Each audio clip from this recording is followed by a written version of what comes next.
game number 2. Game number 1, you described it best at the end of the game, sir, was quite a roller coaster. EG was dominating the early game. The mid game was League of Legends, and then it ended.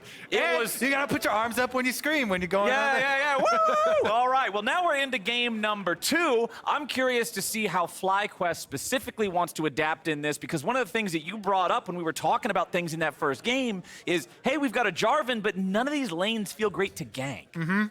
And the setup, I think, is one of the big things. FlyQuest, I don't think they can afford to have so many of those kind of soft and non-volatile lanes early on to be able to have options. And for me, I always will think of aphromoo as such a big prominent figure for FlyQuest for creating plays for them. So this last time around, he was on the Yuumi early on, not a lot of agency at all, just kind of sitting there along for the ride, along for the roller coaster. I would actually really like to see FlyQuest, if they prioritize Nautilus or Leona for aphromoo himself, to be able to start plays for the team, because he has actually been extremely good so far this spring when handed some of those playmaking supports. Maybe even the Thresh thrown in there as well if the rest of the supports start to take bans. But so far, looks like all the supports remain open, and we just get, again, the Veigar ban coming out again versus toucouille to complement this LeBlanc one that has been a mainstay. Well, hey, Nautilus got through the draft this time. It's Volibear banned away, it's LeBlanc banned away, but instead of the Nautilus ban, we have a Kali banned out instead, but FlyQuest opt to lock in the Ahri. And the reason you're leaving Nautilus up here is because Nautilus is the premier pick into Zeri with the point-and-click ultimate, so if EG don't grab it up, FlyQuest are kind of manipulating this. They're saying, all right, we'll take the Ahri and give you Zeri, but we are going to counter your Zeri with a Nautilus. I will remind you though, this recipe is the exact recipe that Evil Geniuses beat FlyQuest with back at the beginning of the season. This exact draft. FlyQuest, they went with the early pick on Ahri, and they gave up the Zeri plus Nautilus combination to EG. And they regretted it. Well, they do at least get the Leona on the side of FlyQuest. So we are going to have aphromoo on one of those playmakers, one of those engagers, one of those champions that can lead the charge. Xayah drafted there for Johnsun. So there's an easy way to avoid the Nautilus kill button if that's what he wants to target. Hold on, I gotta, before we go any further into the draft, crowd, you guys gotta not be so easily bamboozled. I know it's been a couple of years, but if they're hovering Zed and Fiddlesticks, they're probably gonna play Nocturne and Lee Sin. I'm just trying to prime you guys for that. Live a little, flowers, dream a little, huh? Or Viktor. We got Viktor instead, so at least, hey, that's Viktor from Arcane. Now, to end the second part of the bans, how is this going to change up, you think? What's going to be a little bit different? We have both our mid laners picked this time, both of our bottom laners, so it's all jungle, all topside focus. Yeah, I actually expect them to try and ban out a little bit of jungle here for Jose, seeing as how EG will be able to get their jungle pick first and then have the double from FlyQuest. So yeah, they are going to target him. Nocturne is the first jungle to catch a ban. Nocturne removed from the table.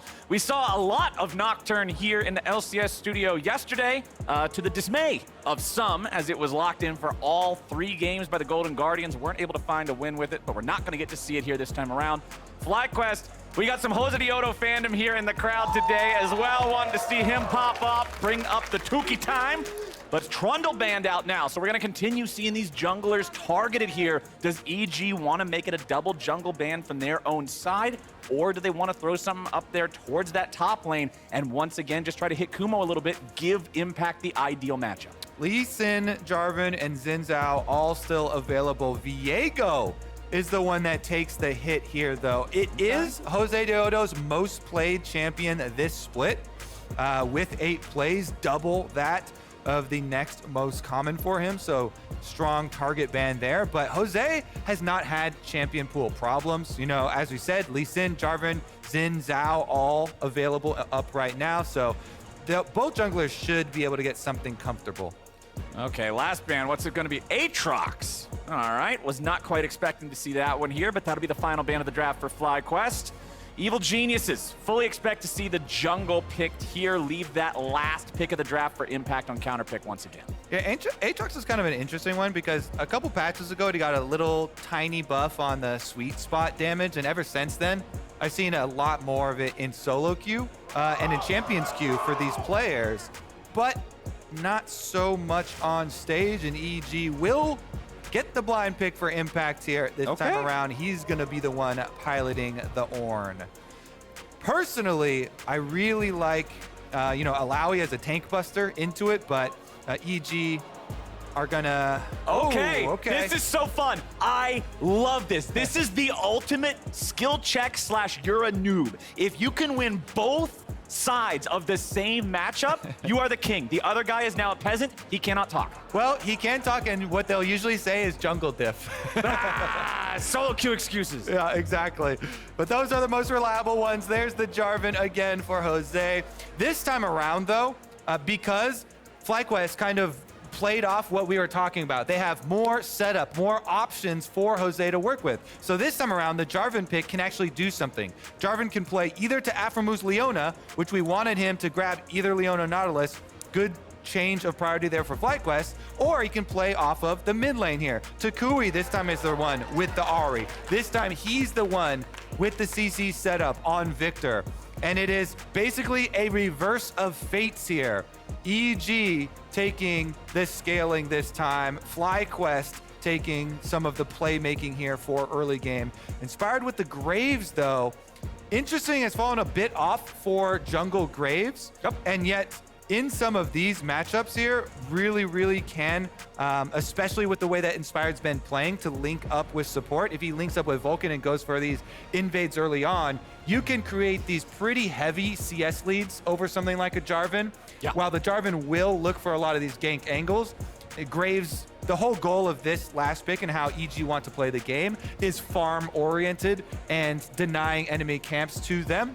So we'll see if this time around EG are tasked with keeping their Ornn and Viktor lanes a bit stable early on, under the face of a lot more ganks from the Jarvan. Yeah, and I'm really excited to see how Inspired and Vulcan play together with the Graves having the damage and the Nautilus having the setup because of the way we saw them playing together in game number 1 on those invades. Inspired sacrificing his own red buff to be ready on that timer. I'm ready to see it.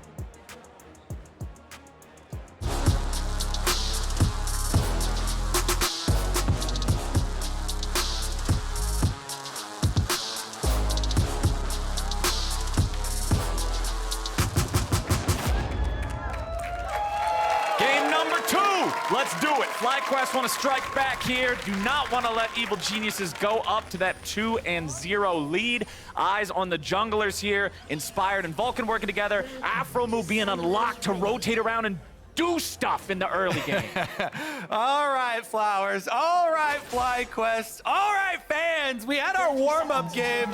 Let's see what FlyQuest can do with some real early game potential. They've got Jarvan with possible setup for them towards the bottom side of the map. So if Jose starts again on blue side, this time around, he can threaten off of aphromoos Leona, off of this Ahri play. But honestly, I'm still looking at the mid lane because Jojo plays even these sides of matchups super aggressively. He always looks for, even when he's on Viktor, these aggressive trades early on, trying to get you with minion damage through the laser, as well as harassment at the same time and trying to chunk you out. So I want to see if that is punishable by a Jarvan who has so many different angles you can go after. And we can already see it. So much focus from the players as well around mid lane. Yep. Both sides of them trying to ward the ramps. And toucouille wants his Jarvan to gank. This is the surest sign that you want an early gank. I'm starting Sweeper and I'm clearing out your gank path for you. Red buff level 2 Jarvan is renowned for going for those early ganks. it can make some mid laners kind of second guess themselves, but look at that. Jojo is full confidence. He does not second guess anything. He is aggro Viktor. Still goes for the early trade, tries to punish the sweeper. I love the fact that he's willing to play aggro even in those matchups. toucouille trying to keep him back as much as he can, but Jojo will not be stopped that easily. Over on the other side, Inspired just doing the full clear here on Graves. Impact taking a bit of a whooping here from Kumo early on, down to 100 HP up against the Gwen. Now I'm the one with the scissors. Yeah, Scissors beats Ornn. True. Scissors cuts down gods, I guess, is Something like that. Is our takeaway. There's Jose, though, off to his level 3. This one will not circumvent the vision of Evil Geniuses, though. It's kind of curious because they did clear out with the sweeper the other early ward that EG placed, and yet it is kind of going to be telegraphed here. Now they see the flag go down as well. Inspired's going to actually take that fight as he knows he's got his mid laner pushing.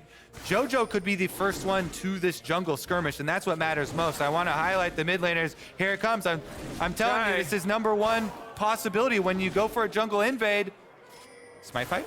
Well, I think they're going to try to burst it with abilities. Oh! There it is. He got it. It is going to be secured there by Inspired, and now he's dealing with Josedeodo here in the 1v1. Both of them got about 300 HP. Laser over the wall from Jojo. Inspired's not going to go any closer, is he? Nope, dashes right back away. Jojo trying to be able to help out his ally, but was a little bit too far away there. Josedeodo, the one who ends up having to use his flash, and Impact is still stuck underneath the turret the entire time. He was not able to rotate over to that.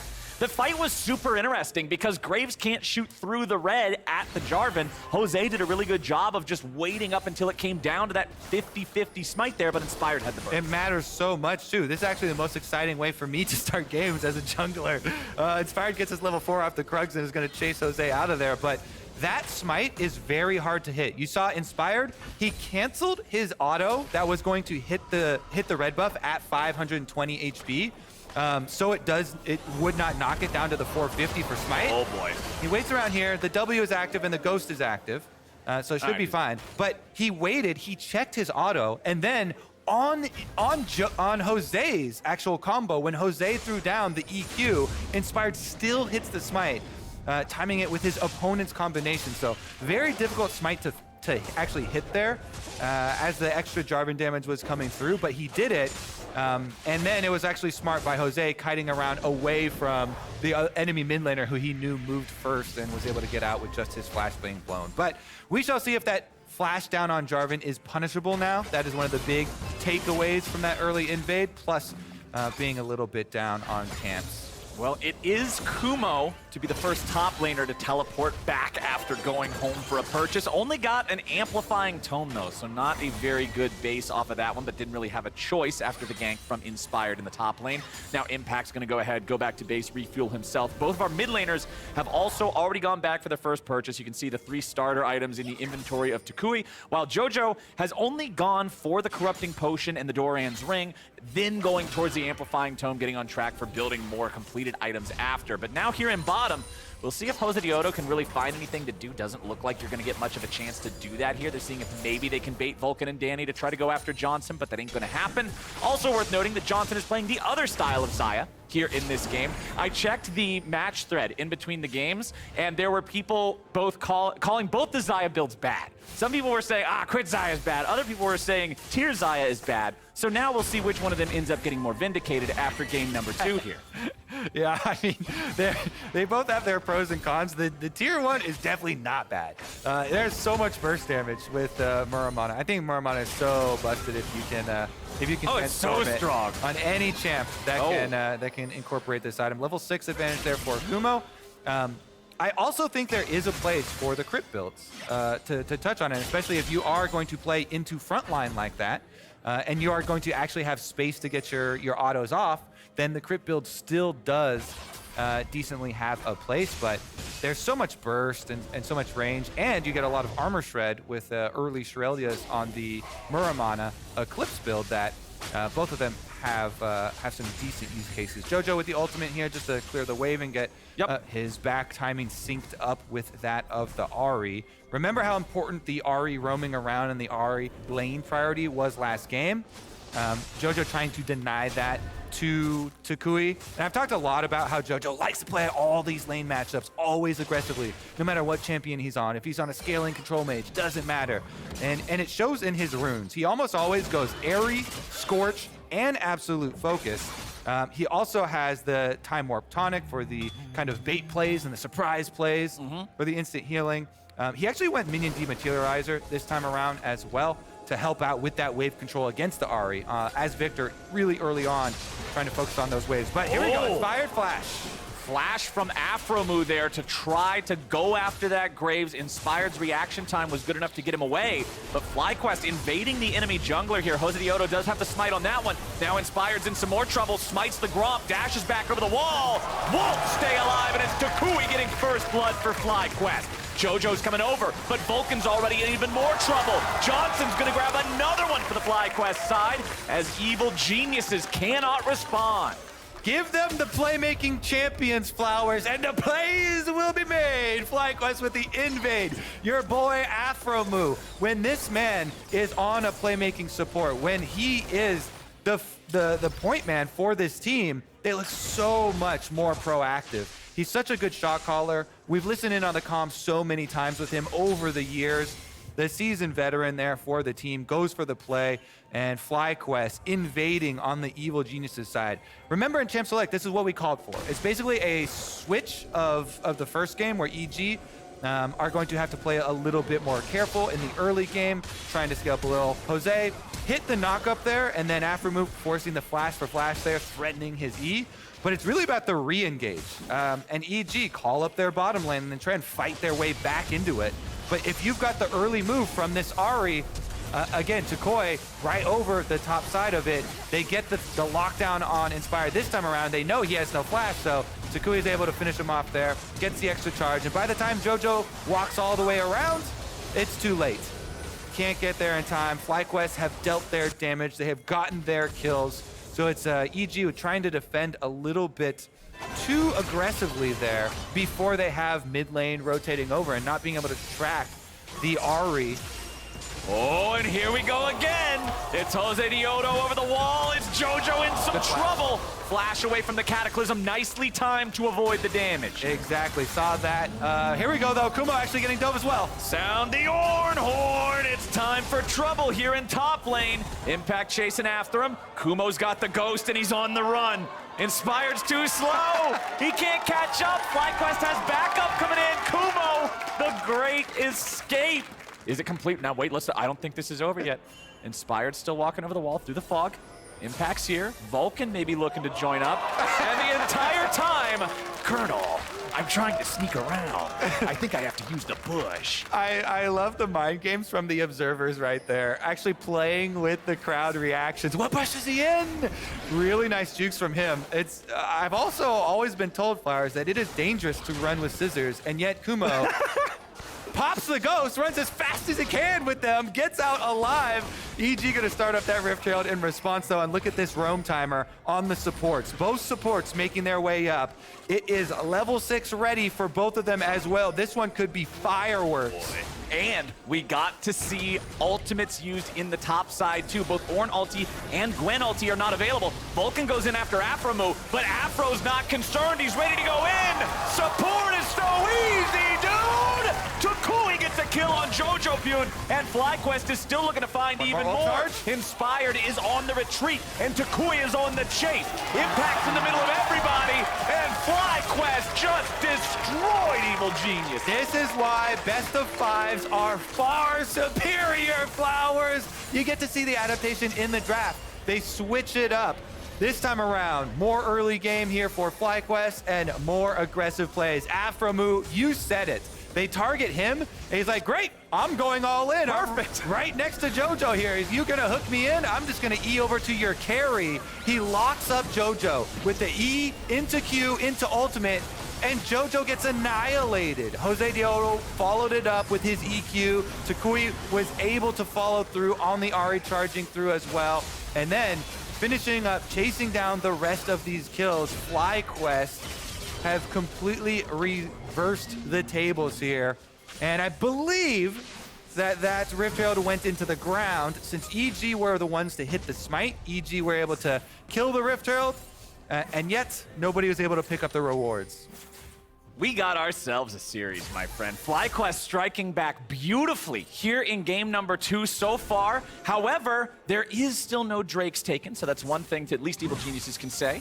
And I want to shout out Jose for the 100% kill participation on the Jarvan.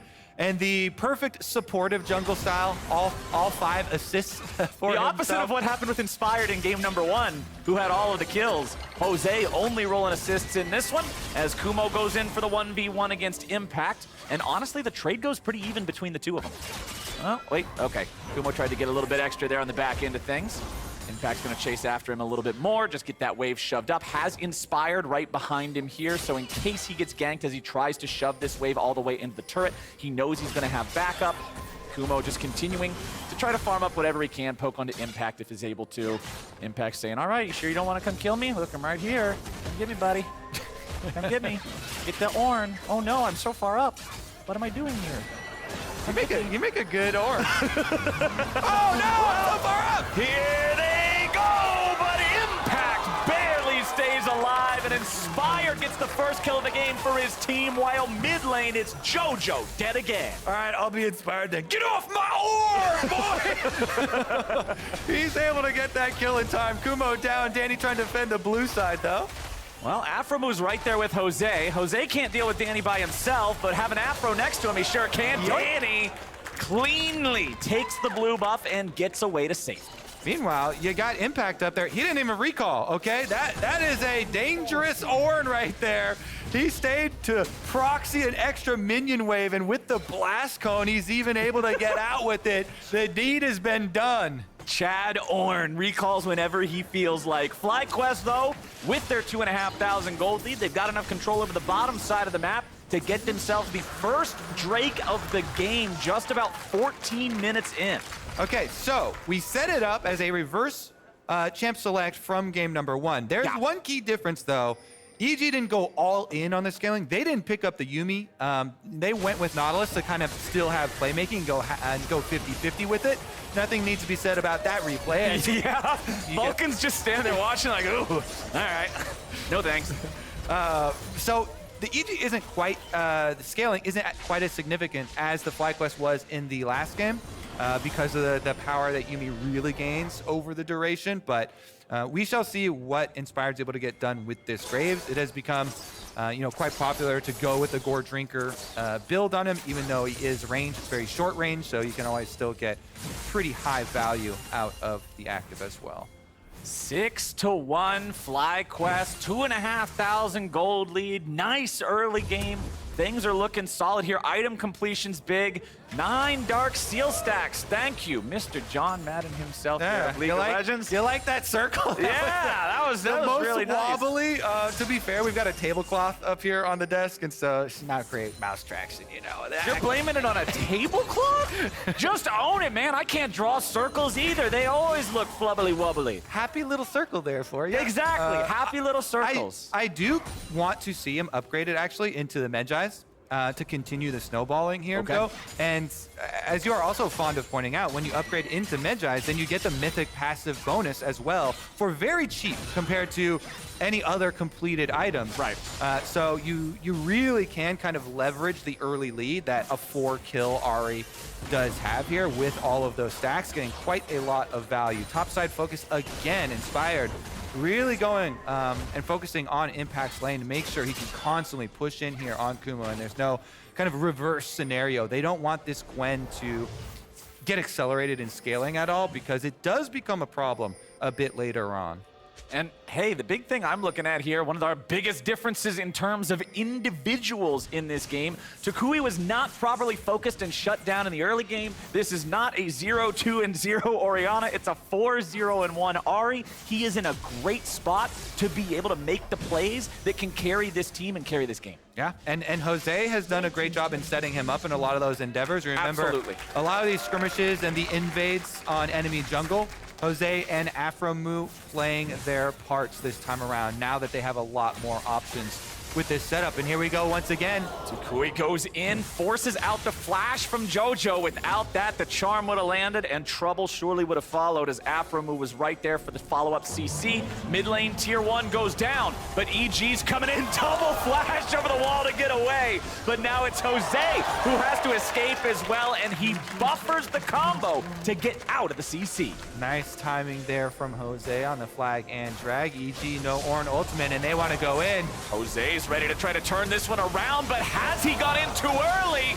Yes, I believe he has. Inspired's got the kill, but one immediately comes back as Johnsun claims Jojo. Kumo's trying to buy time in the middle of everybody as a double kill goes over to the FlyQuest AD carry. Can they make it 3? Not quite yet, but Kumo gets it done. Danny's looking to fire back however he can, but Johnsun wants to return a couple autos of his own. Danny is trying to skate around and keep on fighting this, trying to keep FlyQuest from getting any more, but he's down to 100 HP. Danny, I don't know about this one, buddy. I know you like moving fast, but it's time to haul ass. Inspired, trying to walk right. It is! It doesn't just rhyme, it's correct, damn it. And now Inspired has to go back into the pit. He'll look for the Rift Herald himself, but FlyQuest is winning the fights. Oh man, I love to see it though. He's squeezing out the extra little bit of damage. You can tell the confidence in Danny. There were questions about some of the young players and the players that have not played in front of crowds before, but Danny has really thrived in this area. Here's another look at it. Jose goes in early, and he did use the Gore Drinker on entry, so didn't have the Gore Drinker later to try and heal back up. Does get bursted down early. Still buying time and getting the engage for his team because Kumo and Johnsun arriving. And look at the burst damage from this Xayah build with the Q plus E combinations on those blade collars coming back through. Plus Kumo on the front line here. Once you stack up your Riftmaker and your Conqueror, just chewing through the front line.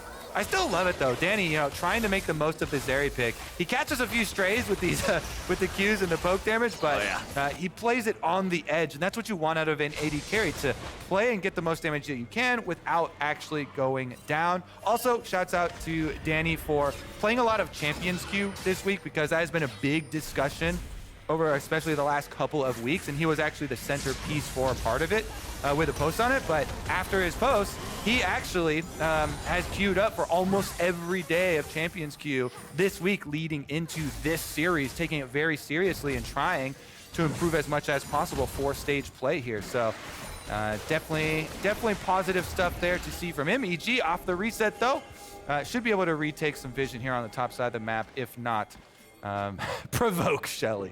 Man, this is looking pretty dire for the side of Evil Geniuses, though. That is now the second Drake in the pocket of FlyQuest. So they got both of those early ones.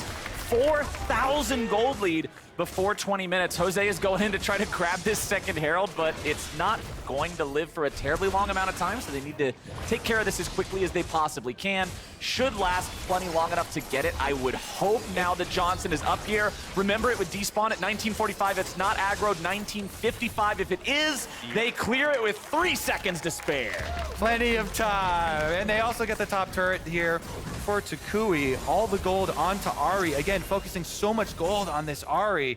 Love to see this possibility here. And even so, a lot of these extra kills off that team fight, going in the pockets of Johnsun there for this Xayah. So they're going to have a very nice mid-game spike here. I think FlyQuest feels so confident here in game number 2 for this turnaround Flowers to even up this series. And they should. They have done a great job in this game so far. They're playing the team fights better. They had the better early game, and they're answering well when EG tries to make their own moves.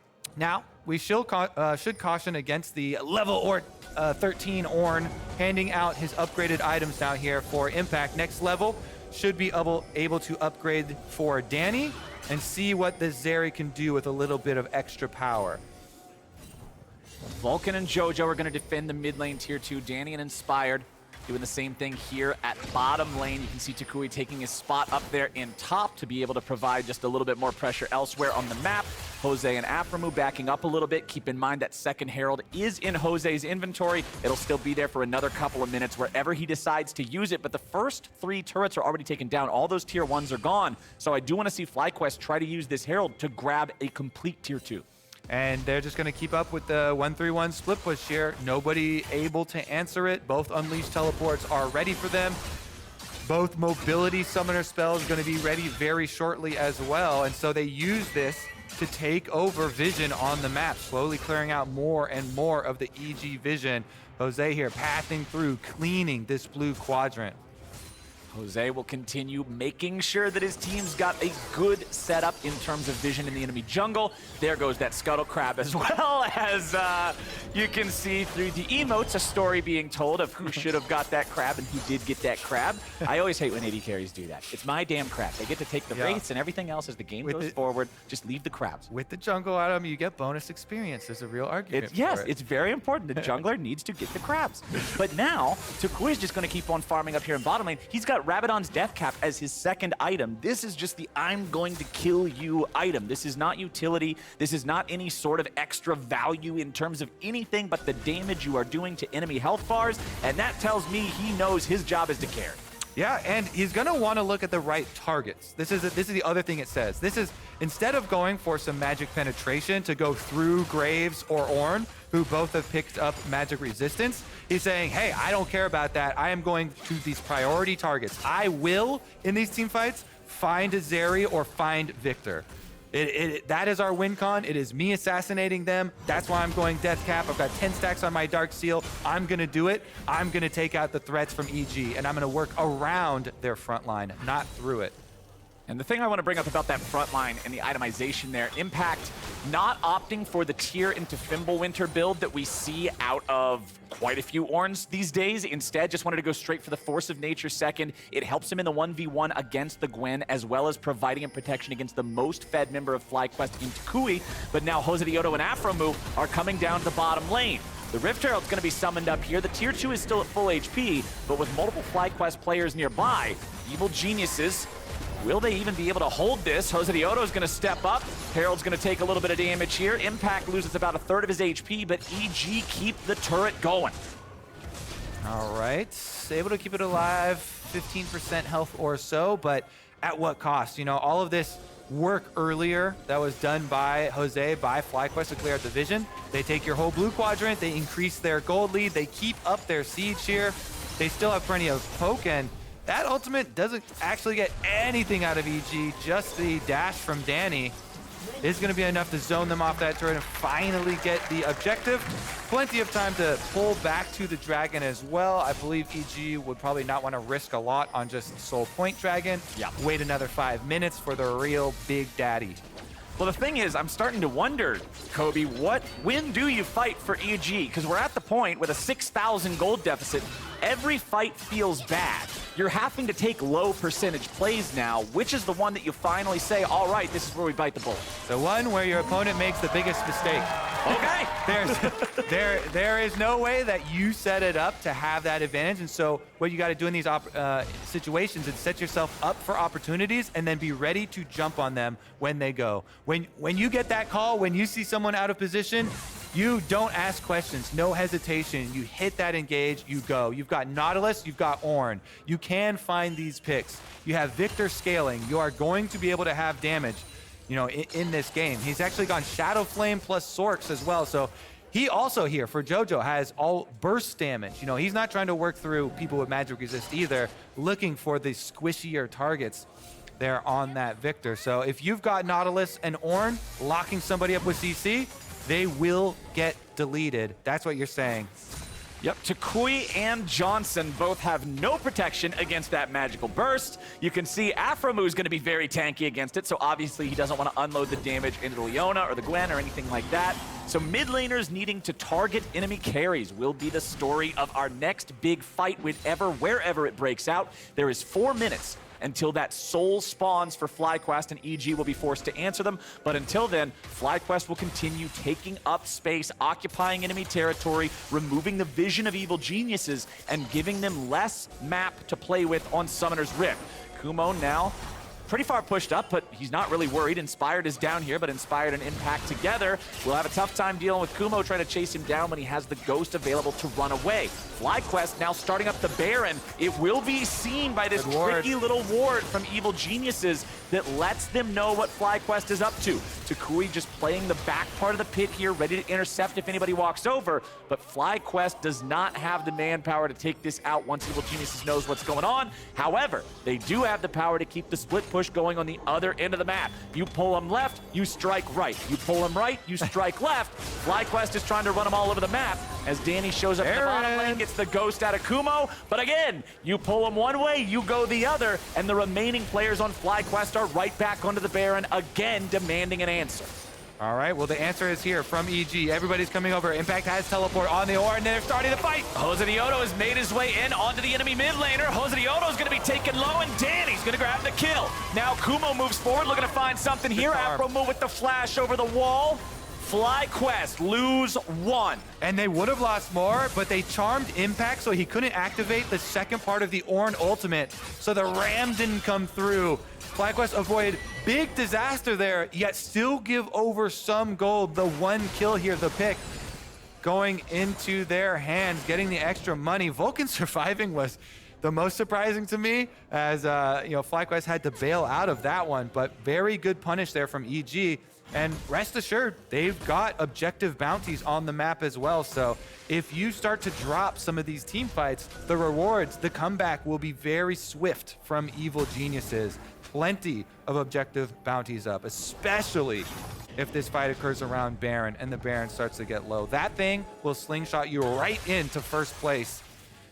But, my friend, if you're on evil geniuses right now, there is a tick-tock in the back of your head, and that is a 1 minute and 31-second counter on this soul. The dragon doesn't have the ability to wear down health bars like a Baron does when you start it up. It doesn't give you such a good collapse angle as Baron does if the enemy team begins it and you're able to swoop in and stop them like EG did.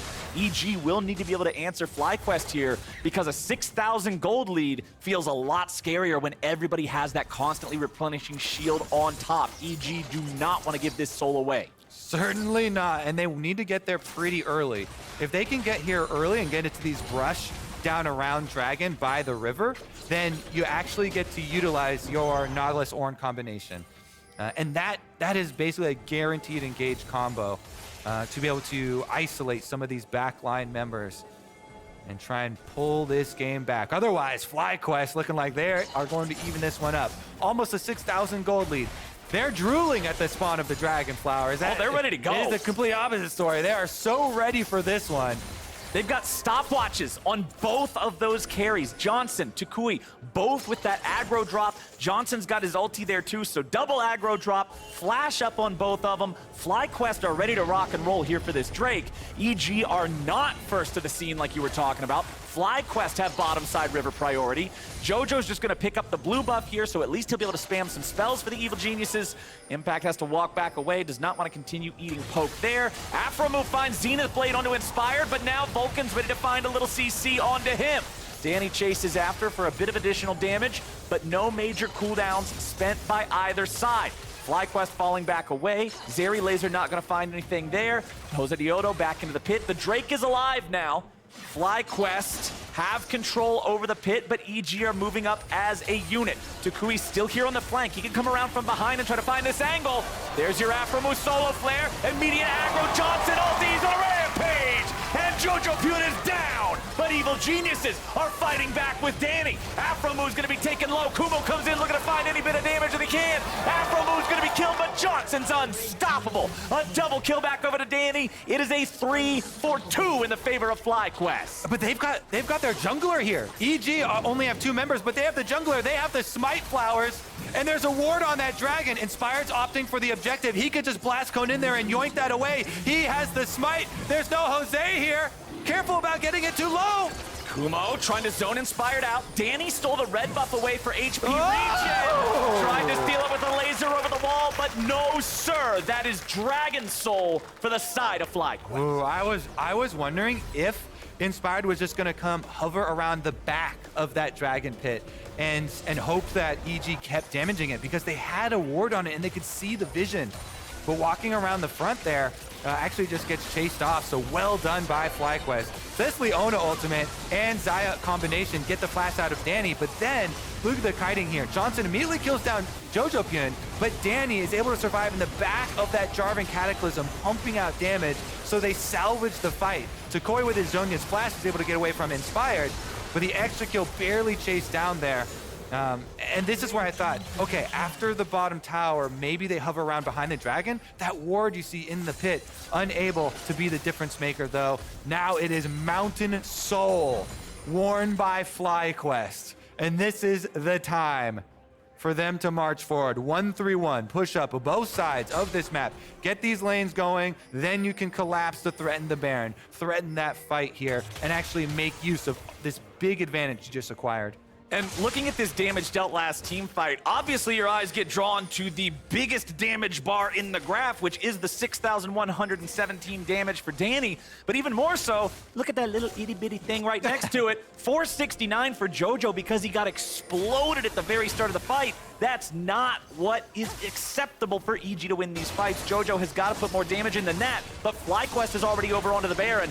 EG has to come answer. A TP is going to be used from both sides. EG's getting close, but the Baron is already down and secured by Josedeodo and FlyQuest. Impact summons up the horn, fires it off and finds two, but there's no way for anybody to follow up. Josedeodo buys a little bit of time, but he's still taken down. Vulcan with the engage into the dredge line, and now they're looking to find the damage here to Johnsun, but he's gonna go dominating, finding the kill back on Vulcan instead. Shut down onto Danny too. It's looking bad for the evil geniuses, and the bad guys lose here in game number 2. FlyQuest get the Baron, they've got the Mountain Soul. They're not done yet. Inspired here trying to delay their pushes. But FlyQuest right up the mid lane here, they're gonna get paid early. FlyQuest pushing up. They know that it's only Inspired and Impact. They've still got everybody except Jose. They're not going after neutral objectives. They don't need a smite. All they need is a couple of sledgehammers to knock down these buildings, and they'll do just that. Mid lane inhibitor, first one to fall. toucouille and FlyQuest and Johnsun have not died a single time this game. It's actually insane here. The carries for FlyQuest, both of them deathless at this point. And we'll see, they burst down this Baron and then wait for the EG collapse. And there's a couple of breakpoints of hesitation here. You'll see the first, after FlyQuest basically get out of the Baron, but then Ornn kind of splits the team and Jose flashes away. This ultimate from Viktor is chasing him into the back of the pit, and so he jumps in. EG get the first kill. This is the first reset. Vulcan then flashes forward, but Kumo provides so much threat with this Gwen, cuts off the opponent, and Johnsun with his ultimate plus flash survives and gets the burst damage. Kumo then just runs the front line out of this fight, allowing toucouille to pull up the damage from the back line here. And the chase off of that re-engage here from FlyQuest allows them this. 1-3-1 with Baron and Dragon Soul Flowers. You gotta say, FlyQuest hitting right back in this series. And the one player who doesn't have the Baron, because he was the sacrificial lamb in Josedeodo, is not one of those split pushers. So it's not affecting their macro game at all to have him lose the Baron. Not like if they would have lost it off of toucouille or Kumo. So now that pressure just keeps flooding towards evil geniuses. FlyQuest have everything they need to close out this game. They just need to do it cleanly. They've got 30 seconds left on the Baron. Let's see how much they can get with it. Top lane, tier 2 has fallen. It's toucouille continuing this push up here. Danny's ready to try to defend it, but meanwhile, bottom side, you gotta respect Kumo in the split push. 4-man effort up here in top. Can't get a whole lot of damage down onto the turret because EG read it properly and clear out the wave. It's good lane allocations from evil geniuses. They know nobody else can actually clear the wave effectively versus Kumo because Kumo threatens to dive on them, except for Jojo with the range of Viktor, lasering through these waves, even through the Baron empowered minions. And Danny can hold the 4 push on top side, so EG delaying pretty well on this, even though FlyQuest have them surrounded with the Mountain Soul, with all of the extra gold lead here. FlyQuest looming, looking to finish the job. And we've got 1 minute until the Elder Drake spawns. So if FlyQuest aren't confident in their ability to just brute force down the Evil Genius's base, they can always go for that too. Impact getting away as he's down to half HP as FlyQuest continue putting the pressure on here in the top lane. Johnsun and aphromoo gonna step up here a little bit. Johnsun goes for some poke on Danny, but doesn't get a lot out of it. Kumo stepping up here, just using the power of that W. Gwen is immune, and it means she gets to hit turrets whenever she wants. But when the W's down, it's harder to stay alive. Inspired goes in for a little bit more, and that's the shutdown over to JoJo. Evil Geniuses continue their defense. 20 seconds on Elder Spawn. JoJo's dead for 50. No, not JoJo, Kumo! Now you got Vulcan walking away. Now you got Josedeodo in trouble. Now you got him thrown up into the air. Now you got him barely getting out. But Danny picks him up, and Danny ain't done. The charm doesn't hit, and Danny's still looking for a little bit more. He cleanses it off, but Evil Geniuses are a 5v3 situation with Elder Dragon on the board. Flowers, this is an objective bounty comeback too. This is gonna be Elder buff, execution plus huge gold for Evil Geniuses. That was way too far from Jose, and it's going to cost them big. Both FlyQuest carries still alive. Johnsun almost has the flash. toucouille has his. Evil Geniuses have the Elder down to about 6K. Inspired has Smite. Josedeodo still dead for another 15 seconds. Kumo's alive in 5, and he will have the Unleashed TP. Evil Geniuses still working the Dragon lower and lower. Elder claimed by Evil Genius. Oh, it's not over yet, Flowers. FlyQuest, they can get the Soul, they can get the Baron, but EG still fighting at their gates. JoJo punishes Kumo first at the tower. Kumo going in with W to try and get tower damage there, try and immune him, but the Everfrost slow was enough to keep him in range for the Ornn to force the dodging there, and they barely finish off Kumo first. Then the re-engage was the most puzzling thing. So this one, you can tell the thinking that goes into it. Okay, I've got this huge advantage, you know, I've got the shield, I can put on my W here, I'll get some tower damage. But he goes a bit too far, the slow hits him, so then he has trouble dodging this follow-up slow from the Ornn ultimate. Inspired is on him, the extra damage, Inspired flashes for it, they know that they have to make the play here. This is the crazy one. Jose goes in, they still have the Nautilus ultimate available, and so the hook here, back in from Vulcan as well. Jose gets locked up. Nautilus ultimate down as he's trying to run away. And EG, no, we were doomed. And yet this is our chance. We have to jump on that chance. Flowers, to your earlier conversation, when an opportunity presents itself, you have to jump on it. They get really hypey and try and jump pretty far there, but in the end, now they've got Elder Dragon buff, the execution, the uber buff that allows you to win team fights no matter what, and they can use that to try and get the Baron. They've got to force it down early though, because the split push is already enabled from Gwen. Kumo's moving down bottom lane. Nobody's going to contest for Baron. FlyQuest is saying, that is an int. We don't want to do it. Do not fight them while the Elder is active. So Baron goes back over to Evil Geniuses. Impact will be sent back to the base. He'll stop the push coming out from Kumo, while the rest of EG say, we don't have to go back. We have the Baron. We have the pressure. We'll take the tier 2 in the top side, grab another objective bounty. Mr. Kobe, a game that was an 8,000 gold deficit with a Baron for the side of FlyQuest has shrunk down to 1,500 gold with a Baron on Evil Genius's side instead. Objective bounties are a hell of a drug, Flowers. Oh, indeed. Man, that team fight's so much punish now, and EG, their pockets are full. They all cashed in. Look at this, filling out inventories all over the place. Still wearing the Baron buff. 1 second left on the Elder. That one times out. EG really got the most out of that punishment. Huge, huge rewards from them. This changes the entire complexion of this series. Now, Evil Geniuses in game number 2 here. If they could push this one back over the line with the impact flank here, it would be tremendous. That is Omega tilt if you're FlyQuest and this game ends up going over to Evil Geniuses after having the lead that they did, having the game state that they did. You can see right there, we were having a lovely walk through the Blue Mountains, and all of a sudden, we're right back into the prairie, my friend. The gold lead has shrank. We're down to an 800 gold advantage for the side of FlyQuest. Yes, they still have the Mountain Soul too, but Evil Geniuses are all armed up with Ornn items. Johnsun goes up into the air, lands back down now. Evil Geniuses continuing to push up, continuing to use this Baron for the next minute and 20 seconds. Backing away now as FlyQuest are able to make their defense. Everybody's getting away. Danny continues falling back. Danny is 6 items, by the way. JoJo's at 5. almost caught up to toucouille, who, although he has 6, one of them is the Medjai's, which, as you already mentioned, is that cheaper price point item. Unless you're at 25 stacks, it's not the same as a full-blown big-ticket item. And there's Lord Dominic's, completed for Inspired as well. That's going to bring him up to full build. Yeah, it's end game. Egypt fully caught up. There is no more gold lead. There is no more gold difference. The only advantage that Literally remains and metaphorically is the Mountain Soul on FlyQuest. And EG, huge comeback from them. The composure of this team on stage in playoffs in the lower bracket is huge. And this is one of the teams that incorporated not 1, but 2 young North American players. Danny, rookie last year, and Jojo coming up, rookie this year. And Evil Genius has had the confidence in these 2 players. You know, both of them North American at that.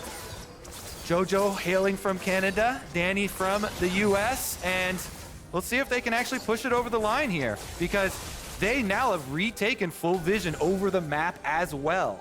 And that's one of the things that I find interesting, too, about the conversation with fans coming back, audiences being here, how different that is for these players on stage.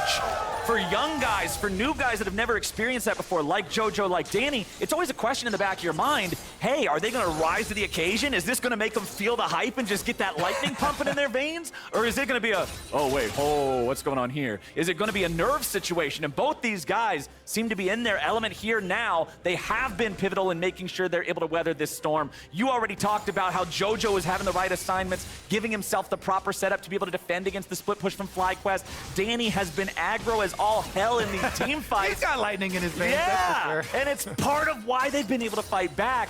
Evil Geniuses, though, they still have to fight through a FlyQuest that has controlled the game up until this point.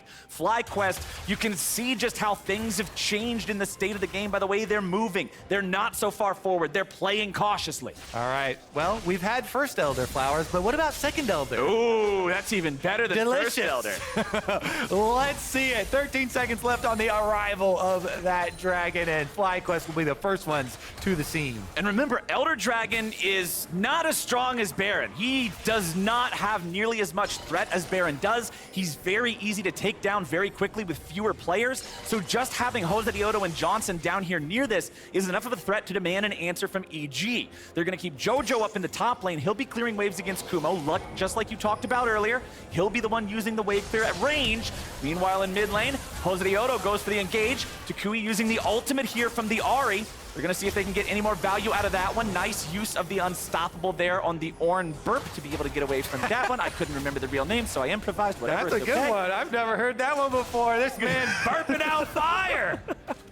Well, FlyQuest have control over the bot side river, though, and that's the important thing here. Kumo's trying to walk it on down, just maintaining that sort of questionnaire, not questionnaire, that, what's a mystique? That's what I'm looking for. Where is he? Is he in the fog? Has he teleported? Now he's going to teleport down, and now we're going to get the matching TP coming out from Jojo. Elder, half HP. The Smite fight can decide the game in an Elder Dragon fight.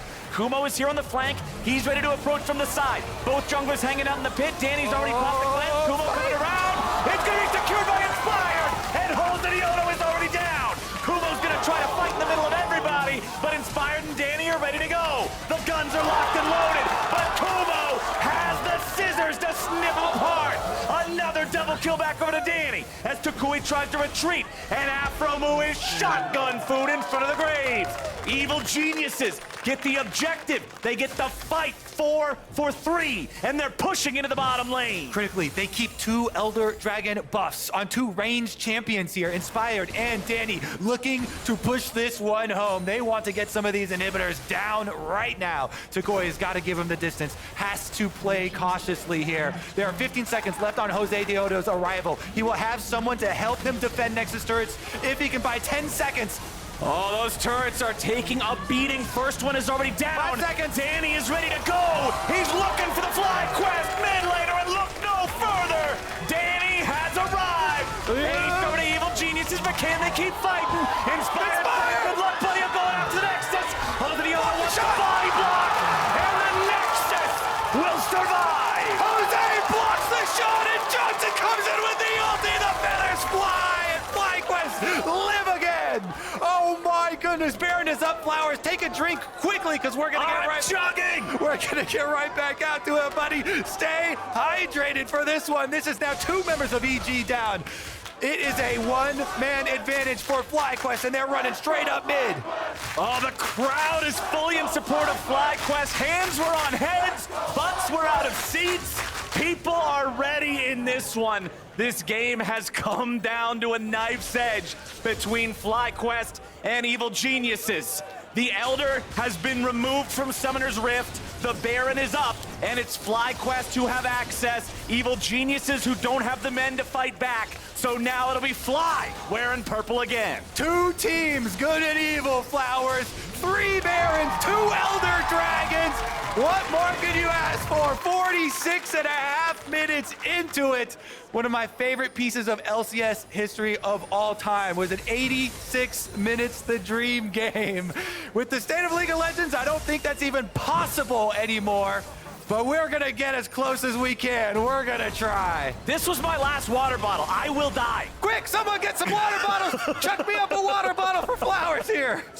Please don't hit us in the head, though. I do not want that either. Now, let's go ahead and keep track of what's going to happen in the game state now, because FlyQuest have the Baron. It is difficult for Evil Geniuses to push. It is difficult for them to fight.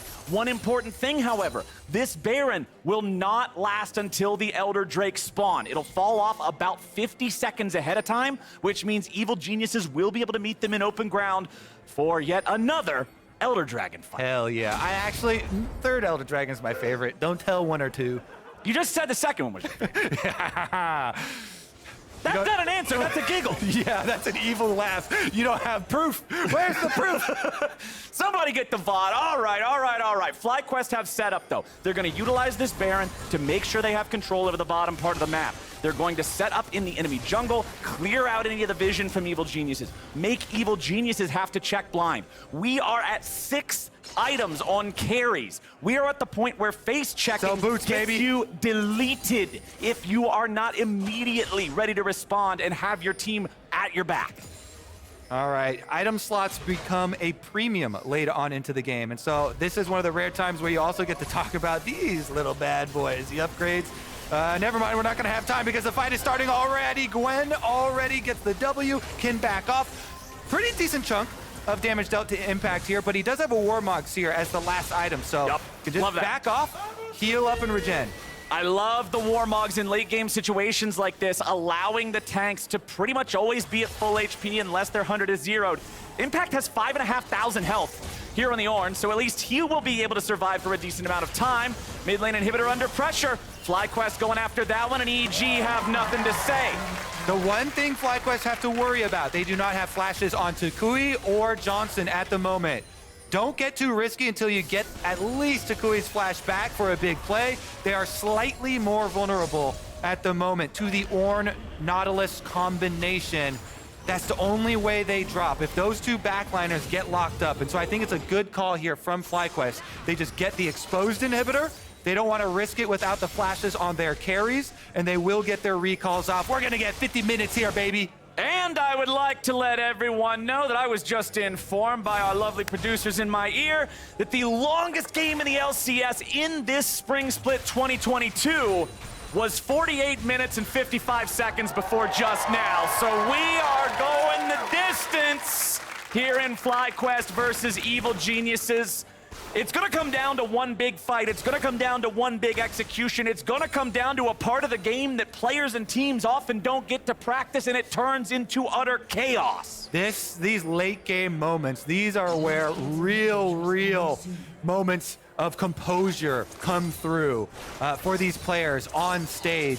A steady hand means everything in the late game, because one pick, there's so much damage flying around, can mean the difference here. EG trying to work through the fog of war up to Elder Dragon number 3. Keeping toucouille here, split pushing the Ahri on top side, so safe. He cannot get picked by Jojo. Jojo has to just wave clear up there on the Viktor. Doesn't have the offensive option. And toucouille here, couple of angles. Look at these wards for the teleports. Looks like most of them are pretty defensive for both of the teams. Bottom side, though, you see Kumo lying here in wait behind this brush. He comes through for the flank. Teleports will have to come early. Evil Geniuses is just going in immediately after the Elder. They are daring FlyQuest to answer. Where's Jojo? toucouille has already arrived. Jojo's not here yet, but Kumo's going to be taken very low now into the stasis. Inspires nearly killed. Johnsun goes in and he finds it already. Multi-man knockup coming out from Impact. Shut down over onto Johnsun, and it's Jojo getting it done. Now Josedeodo tries to stay alive. Impact at 100 HP, but he's got the warm up. Remember the warm up. Kumo is in the enemy base. A teleport coming back. Will it arrive in time? Impact is there, but Kumo does not concern himself. FlyQuest take game 2. Snip! Snip!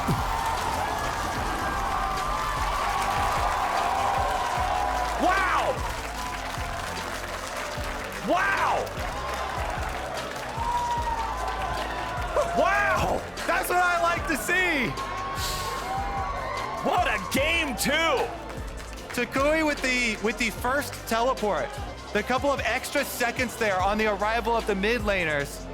And then Kumo with the big heads up teleport into the base, away from the fight to Of course the it Nexus. ended like that. Of course, in a game where we had 17 Barons and 90 Elder Dragons, it came down to a teleport into the base to end the game. I couldn't believe that Impact's teleport actually completed. I thought Kumo killed that second Nexus turret in time to stop it, but it didn't even matter, man. Ornn just cannot stop a Gwen at that point in the game.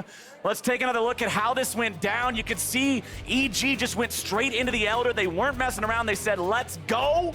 Kumo nearly died here, but close only counts in horseshoes and hand grenades. Yeah, especially with a champion like Gwen. If you don't finish, then it means nothing. He's able to kite back. You see this healing and shielding that comes through, and then even though they get the burst shutdown there, Jojo on arrival, the Viktor is able to blow him up. Already the teleport is channeled, and they just give up. They abandoned the team fight in favor for the base race. Jose, low health on the Jarvan, throws out the flag, tries to look around and stop any of the extra backs. And as you said, even if Ornn comes back to stop me, there's nothing he can do. One knockup is not gonna do it. Kumo finishes the job. Huge heads up play from him. When you are this deep into a game, 51 minutes, the Uber objectives are on the map. Keeping your eyes on every single opponent, every single teleport, and having the presence of mind. Teleports in there, up to the minions. There's not enough eyes, man.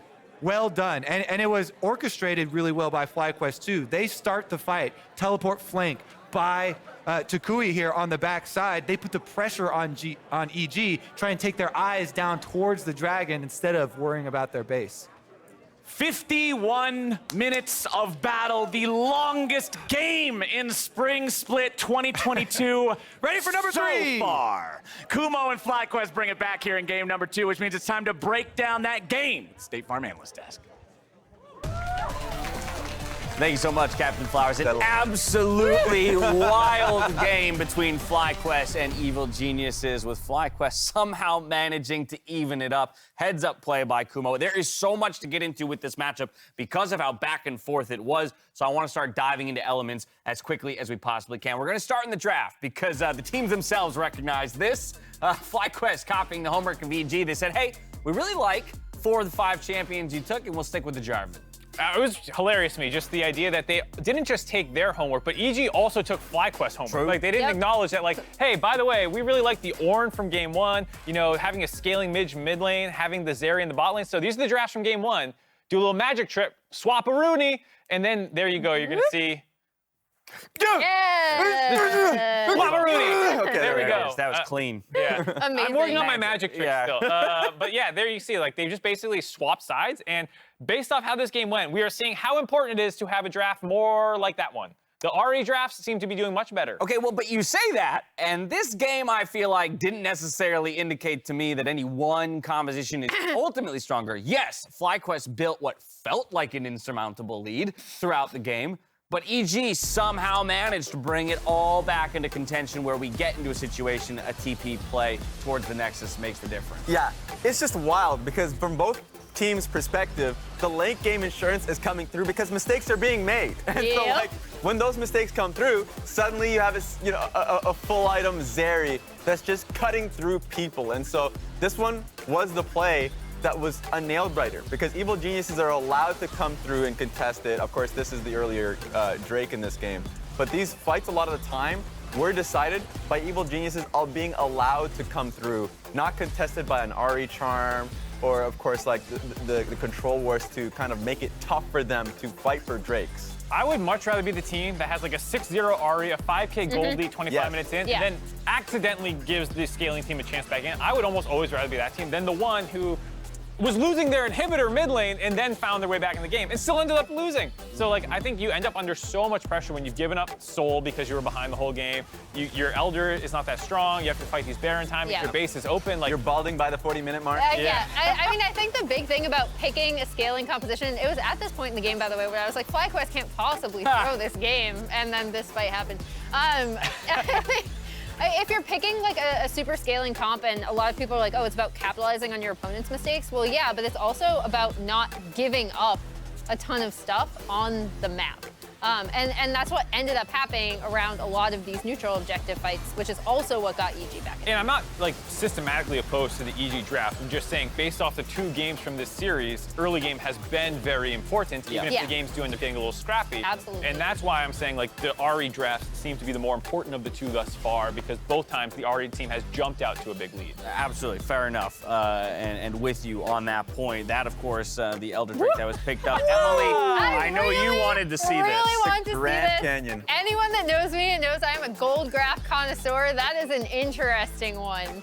Yeah, you can see exactly where EG looked like they had it. You know, they were on the Nexus. And that one lost That's a mountain fight. I don't want to hike.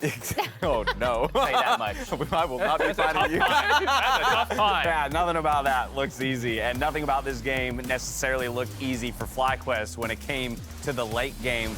I say that, though, and I have to give credit where it's due. Kumo with the heads-up play on the TP towards the Nexus. I thought the gap in the top lane was going to be the difference maker in this matchup for EG as a whole, but in game number 2, it goes the way of Kumo and FlyQuest. Just look how close it was. That Kumo actually just barely survived. He Zhonya's in, and then you were talking about, Mark, you thought the TP was going to be there for him to like escape and kind of maybe reset, come back into the fight. Now he sees the inhibitor that they took earlier on paying off, and so he finds the play here. Both teams having a chance at the Nexus. I guess Inspired got body blocked with the Graves. One of the problems with the Graves around turrets and things is that can get in the way. And that was an instance where the body got in the way of him ending the game. Luckily, Gwen doesn't have that problem. That's a good point. I kind of want to, in our own time, go back and watch the FlyQuest Nexus moment and see if there's any, but I want to see if there's any, like within that whole sequence of play, like is there anything that EG could have done differently to end it there to get that extra auto or not? I couldn't tell you to be know who's going to be also looking back at that? The man right now in front of you. He's going to be looking at the box. Or is he looking forward? I hope he's not looking back because he should be looking forward, right? No, in the reflection of his glasses, I see that backdoor attempt. Yeah, there you go. Well, actually, they're really looking into something. Okay, let's talk about game number 3 now. All evened up. EG gets side selection, and now they are going to stay on red side. No surprise here. Both teams seem very happy to be in the positions they're in. Let's look ahead to game 3, but I want to add the context of mid lane picks back into the conversation. So Mark, let's head over because we showed this graphic top of day. toucouille, jojopyun, they're shared and singular champion. Yeah, so far we've seen the Ahri twice. This has now been shared between them. Oops, that's the wrong tool. I'm used to this. There you go. This is done over there. Both times this has been played and this has been played, they got slammed in lane. And I said I did not want to see this mid lane pool. We've seen it twice now. It's looked terrible. Just there it is. Just it doesn't exist. There it is. Start playing more of these, Jojo. Play the skill matchup. I want to see them actually go toe-to-toe against each other because early game has looked very important. And yeah, like the fact that toucouille from level 1 took sweeper was like, I want you to come to my lane, get me ahead. We will win this game. He was so he was dominating after that. And Look then at the difference. For a really long time, Josedeodo, I think he ended with like a 90-something. I can maybe get stats in my ear in a minute. For so long in this game, he had 100% kill participation. So you see the massive difference. Here's what happens when toucouille takes over that mid lane matchup.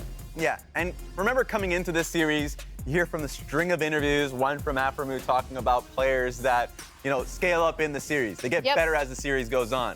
He was name dropping Double Lift, but in this case, like toucouille, game 1 to game 2, drastically different. Of course, Of course, people will point out the champions, but he was just getting destroyed in lane, and it was just player error. And in game 2, so much better. I'm interested to see if that's just a momentum shift in the series. I think it's very rare that in a best of 5 with 2 games played, we can sit here and, for the most part, say I'd be happy watching the same 10 champions get picked in different amalgamations, because I want to see this whole kind of problem continue to be worked out on stage, save for the mid laners, like Mark mentioned. No, Viktor. No more of that shared champion pool. None of the ones in the middle, Viktor and please. Orianna Everything outta on here. the sides. All right, Still well, on both fire. teams ready up for game number 3. Our very own Xayah sat down with FlyQuest Josedeodo for this installment of Grubhub Dine Together. Take a look. So when you get home from LCS, you have a favorite meal that you like to have after the games? My teammates bully me a lot, but I tend to order the same food all the time. So I go like chicken Milanese. It reminds me a lot of like home and like having this like sweet taste of win. Basically the dish is like breaded chicken. Yep. So you eat it with either mashed potatoes or vegetables. When I came here, I was like, okay, I might need to adapt to another food. But then I was like looking at places and I found one that it was like the exact thing that I really like. And I'm like, what? This is so cool. Yeah, I mean, it's nice to be able to have like a lot of options. I mean, that's one of my favorite things about living in LA is that you can kind of get food from everywhere. So you have a lot of options no matter what you're actually feeling. So what do you think about the dish? Do you like it? Yeah, it was really good. Might have to try it as my post-cast meal to see if it works as well.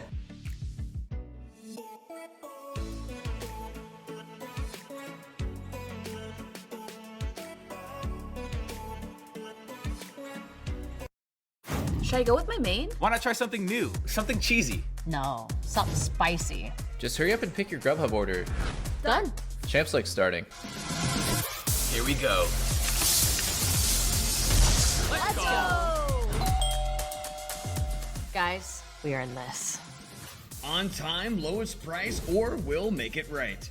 That's the Grubhub guarantee.